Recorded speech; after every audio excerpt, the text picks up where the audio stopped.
business or anything like that, but I had heard about another audition through this, and so I went on that one, and I got another show, and we shot the pilot again. And then school started, and a few months later, I've told this story before, so forgive me if you've heard it, but I was walking in the mall, and I got approached and asked if I was interested in modeling. And of course was like, really? But I ended up, the woman gave me her card, and I talked to my parents about it, and so we called this agency, and they turned out to be a very legitimate agency. And a few months later, I was living in Tokyo, and I was a model, and I was homeschooling myself through high school, and I'd go back and forth, mainly in Japan. I'd go 2 or 3 months, I'd come home for a couple months, I'd go back, and by the end of high school, I was living in Germany, and modeling, and that was kind of my career path, I thought. I sort of put the acting thing aside. I didn't really, have any plans for it. And then I was living in, my parents had moved to Texas. I was living in Germany. My parents had moved to Texas. And they said if I came, I'd get a green card, because I was under 21, and so I decided to move there, and there was a pretty big modeling market there. And this was the time where actors were becoming, the faces of magazines, and less models. And so a lot of the modeling agencies were opening talent divisions, and they asked if I was interested in acting. And it's like, yeah, I did that when I was a kid. I would love to.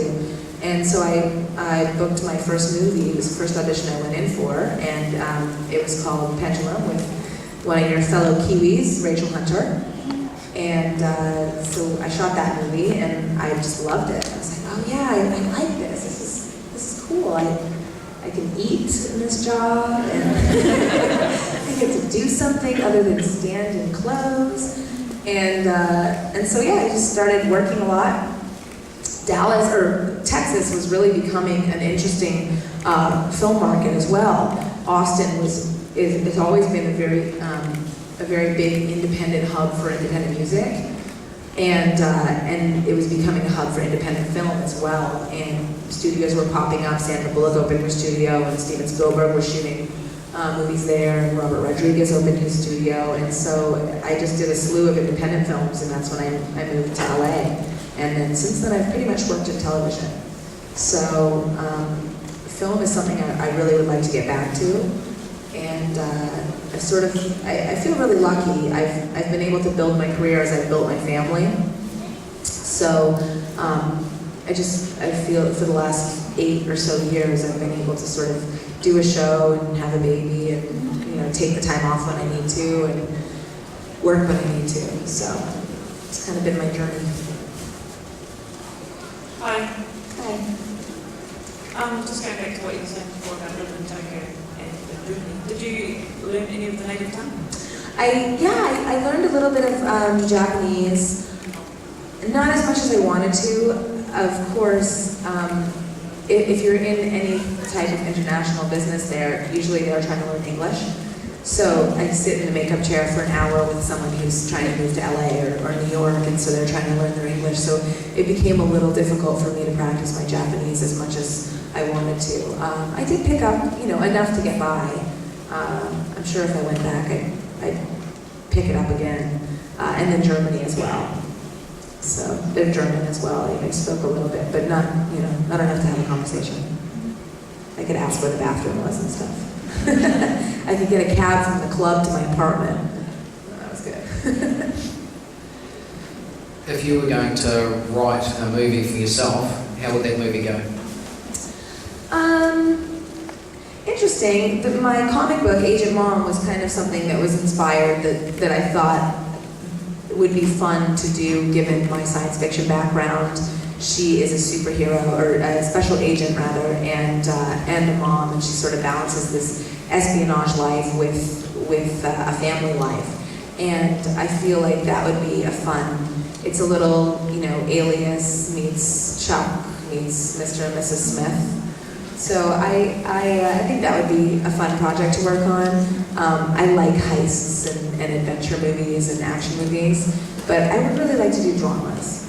I kind of want to trudge around in the mud in a petticoat and a big hairpiece. I think that'd be fun.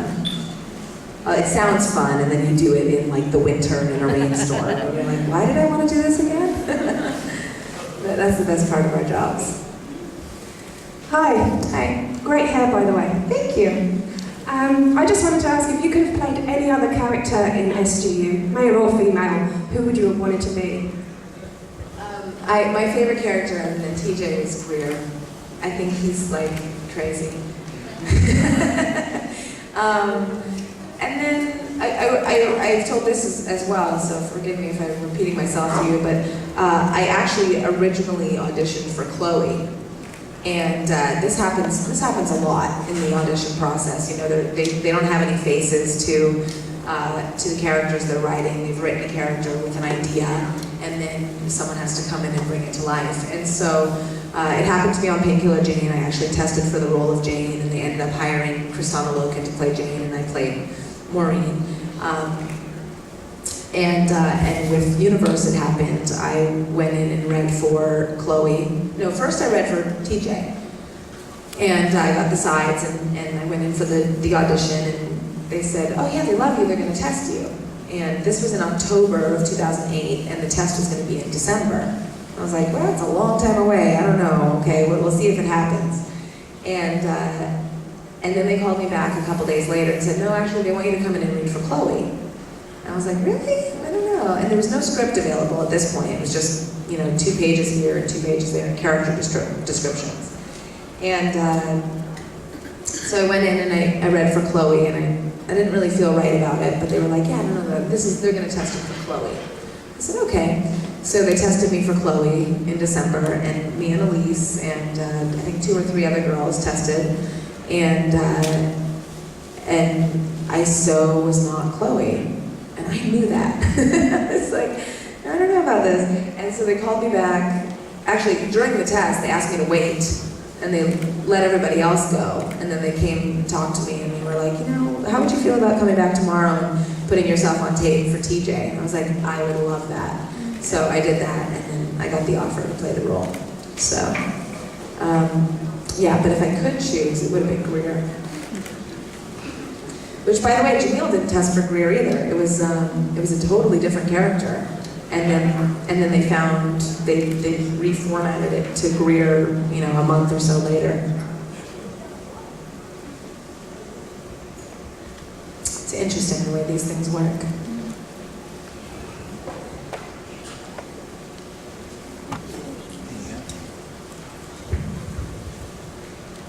Sorry, that was just part of the question earlier. Repeat, but was there any character or actress that when you were growing up or recently that you really think inspires you or drives you? Yeah, sorry, I forgot to answer that part of the question. Well, again, Greta Garbo I always thought was so interesting, and I still think she's such a fascinating icon. And more recently, one of my favorite actresses is Charlize Theron. I love everything she does. I think she's a great actress. And for a long time, my daughter's favorite movie was Mighty Joe Young. Did you guys see the movie? It's a Disney movie, and the big gorilla. And it was the cutest thing forever. My daughter called it Mommy Movie, because at the time I had short blonde hair, and she thought it was me. And it was so cute. So she'd say, I want to watch Mommy Movie. I was like, okay. So maybe that's my inspiration for liking her. But I do. I think she's a fantastic actress, and I love Kate Winslet. I think Kate Winslet's a wonderful actress. Kate Blanchett. There's so many wonderful, strong female actresses.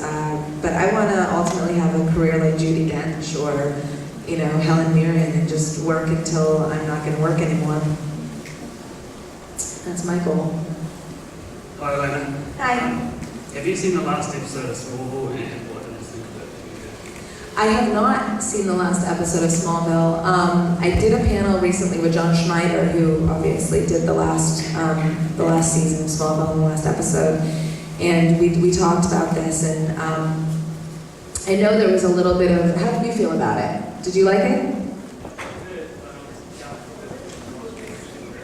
Right. You were disappointed that he didn't actually wear the suit? Yeah. That's kind of what I've heard, and then everybody, there's kind of varying opinions on it. People are like, I feel like it was a good wrap up to the story, and that's what John was saying too, that he was really proud of the ending, and regardless of if Tom put the suit on or not. So I personally would have liked to see him in the suit, just saying. but no, I haven't seen it. But I'm very proud to be a part of that legacy. Both the shows, that I most recently was on, it's an amazing experience to walk into a franchise as big as Stargate or as big as Smallville, and then with Smallville to be a part of this huge, iconic DC universe that is so universal. It's amazing. I remember the first episode I did of Smallville. We had this big fight in the Luthor Mansion. And there was Lex and Green Arrow and Superman and Black Canary, and we were all in our costumes, and it's lit like a comic book. It's beautiful when you walk on the set. It's just lit very beautifully. And I had a moment where I was like, we're in a comic book. You can't help but feel that like giddy sort of, this is really cool, and you feel a little bit childish and silly, and it's super fun. So you would have to feel childish to wear that costume. Justin's favorite thing, he would say, he used to say, I want you to walk to the hotel in your costume, and I'll be in mine, and you can walk into the bar, and I can look at you and be like, you are ridiculous. Because we both look so stupid in our costumes. But it's fun. Stargate, on the other hand, we got to wear very comfortable shoes. We were dying for new clothes. I was like, please, jeans, something other than a black boiler suit. Change it up. A gray one, maybe. Hi there, Elena. Hi. Go ahead. All right. Thank you. Hey. I was just wondering, do you have any advice for anyone who hasn't got any acting experience but might be an aspiring actor, get into the business? Do a web series, own it, don't let anyone buy it. No, I get involved locally. Whether it's your local theater or your local film community. I know there's a film community here in New Zealand, and there is one everywhere. And I do feel like the next wave. We were just talking about this upstairs with Sandeep and Jeff because they're on the guild, and they're very involved in the web community. Excuse me, and. I feel like that's the new medium.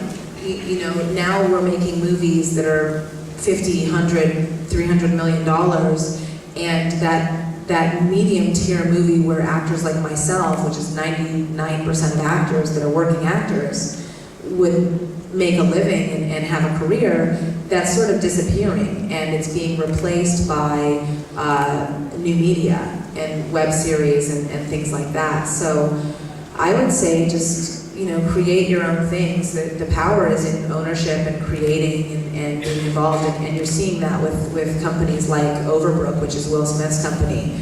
He's got like 19 titles in production right now, and it's all his family.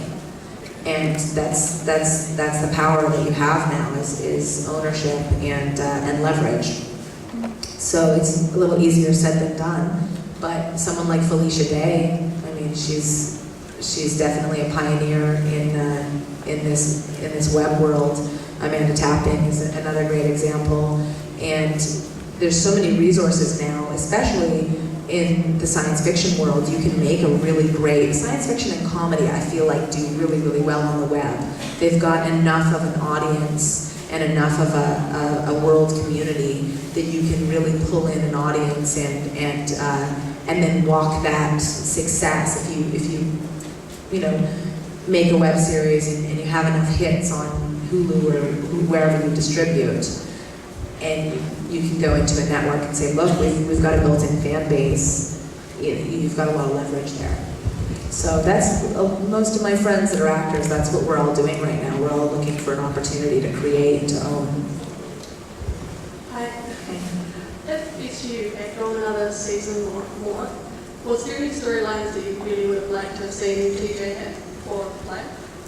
Yeah, I think if SGU had gone another season, I feel like we were just like hitting our stride. I feel like there was a lot of chemistry that was being developed that we definitely could have expanded on. I don't have anything specific that I would have liked TJ to be involved in. I would have liked her to be a little more in charge. And we talked about this quite a bit, myself and the writers, and that we wanted more opportunities for TJ to be in charge and to sort of show a little more strength and power. But then she was so connected to the infirmary and being like the healer that it was sort of hard for her to do both. But I would have liked, to fight some aliens. That would have been fun. And shoot some guns. I love shooting guns, fake ones. And that would have been a lot of fun too. So just to do those things. I kind of liked the idea, this love triangle that was going on. Instead of her being like lovesick over Young, I kind of liked this thing with Varro that was happening. That would have been fun. A good love triangle, makes the show go. Hi. Hi. Do you know what was going to happen if there was a season 3? No, I don't. I think some cast, I think David knows. If you're on Twitter, ask David. I think he sort of picked brains. I could know. I just never really found out. But I think they definitely had 5 years of stories to tell, and had a plan and an arc for everybody. But I'm not entirely sure what it was. I'm wondering if the stasis pods would open in season 3. See who was really difficult to negotiate with.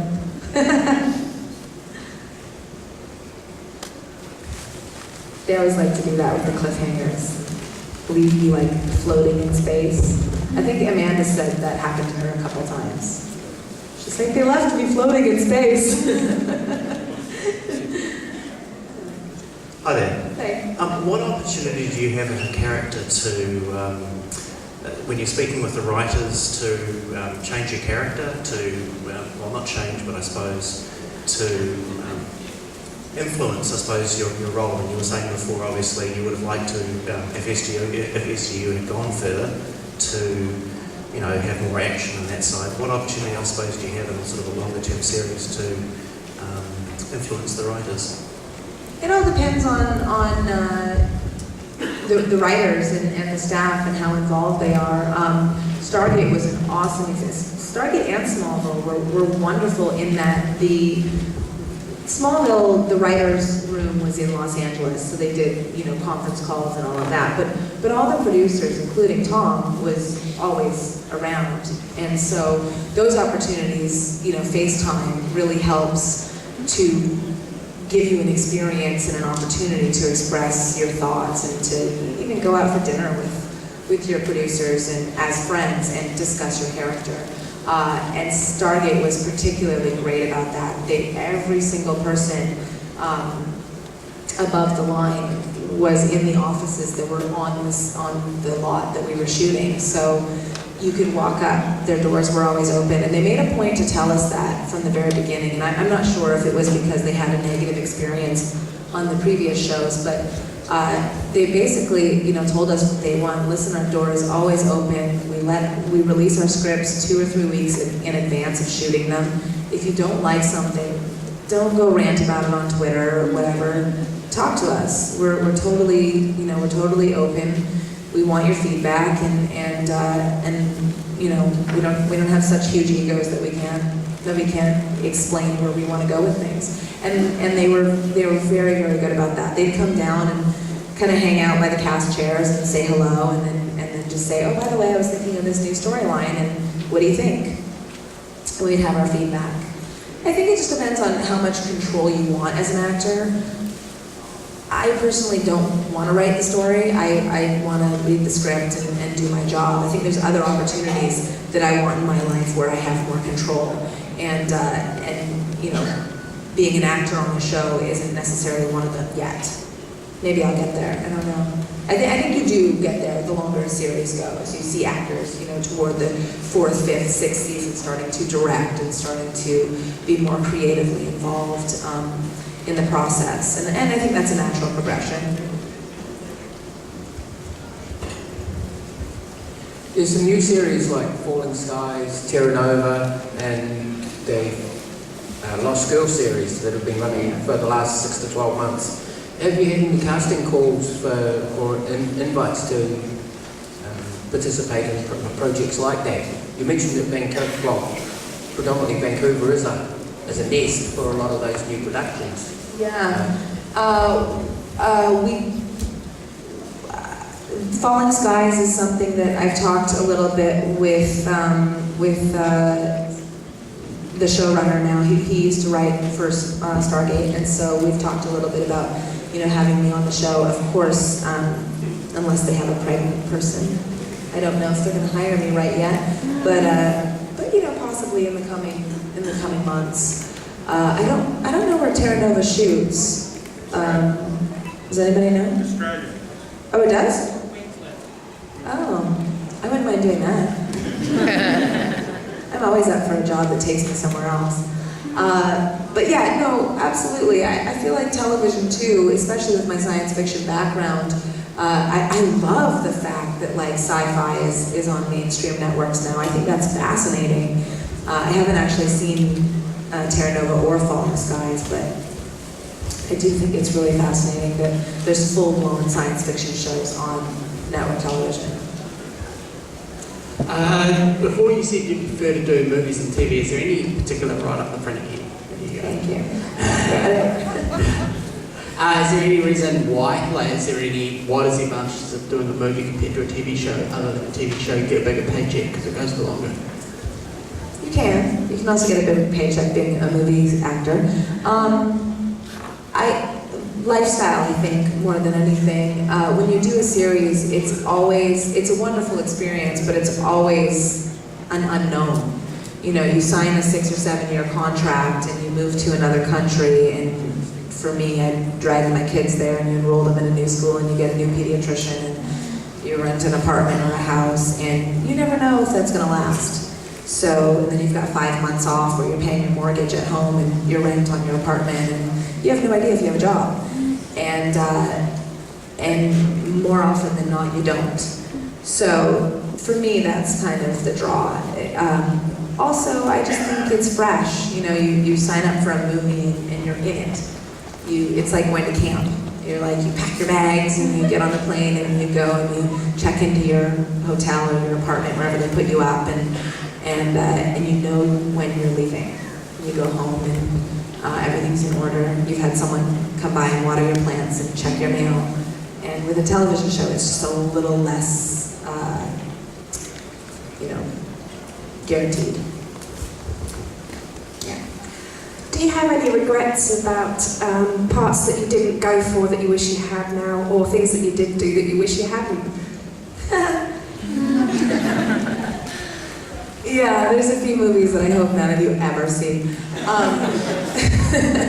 There's a lot of times that you take a job. Sometimes you need the money, sometimes you need the experience, sometimes you need both. I don't have any regrets, per se. I think that, when you're building your career, you take the jobs that you either need or you want. And that's why you're trying to get the jobs that you really do want. So I'm grateful for all my experiences. I think all the indie films that I've done have sort of put me in a position to be ready for the next job. I also feel like my personal experience in my life with, I had my kids young, and I've been able to sort of build my career on series. I can be a little bit more choosy now. For various reasons, creative reasons, financial reasons, you get to a point where you kind of say, oh no, I know myself now, I don't really want to do that. I want to hold out for this job or whatever. So no regrets, but there's definitely jobs that I want. Nothing that I've tried out for that I didn't want. I've read for some really, really great movies and, you know, not got them. And that's very common. It happens all the time. In fact, the new Superman, he tested for the last Superman movie. So it's a cycle. It's, you know, sometimes it's a long time coming. I always kind of joke. I feel like sometimes I wish executives would call and be like, you know what, you suck. You should just quit. Because it would just make it so much easier than getting the phone call. Like I'll get a phone call. I got this one phone call from my agent this year. It was about 10 o'clock at night on a Tuesday or something. And she called me and she said, I just had to call you. I'm sorry it's late, but you know, there's so many times you go in for meetings. You know, for every job you get, you're turned down for about 100. And it can really drain you. You walk into this job with this audition with all this confidence and you're like, I got this. If they don't hire me, they are stupid. And then you get the call that, yeah, you're great, but no, it's not your job. And you're like, So she called me and was like, I just have to tell you this, you know, so-and-so, this job you read for, they just think you're amazing and blah, blah, blah. There's all this really wonderful positive feedback. And she said, I have to let you know because I know how many auditions you've gone on that you haven't gotten, you know, the job. So, yeah, it can be challenging. That's why I'm glad I have a real job. I have 3 kids. Keeps me busy.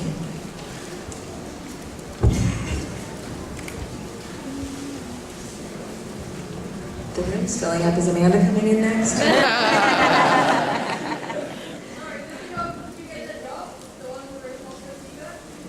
No. In fact, the show got canceled. It was actually Ron Moore. It was for his new NBC show that didn't get picked up, 17th Precinct. So, but apparently he likes me a lot. If you had to pick one of the shows you've done to, like, what would you do? Like, hang on, three phrases. Like, oh, I should have thought this before I said it. Take your time. Yeah. Okay. It's either you or me talking, so please take your time. With all the shows you've done, if you had to pick one to live in, which show would you like to live in? Like,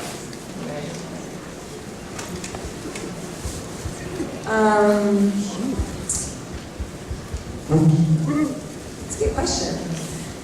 If it were a reality, I think I would.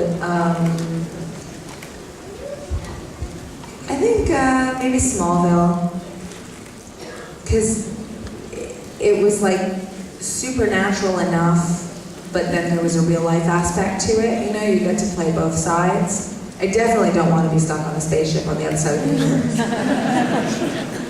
Although I do get asked the question a lot, if I could gate to anywhere, where would I go? And I would definitely gate to the other side of the universe. I don't know.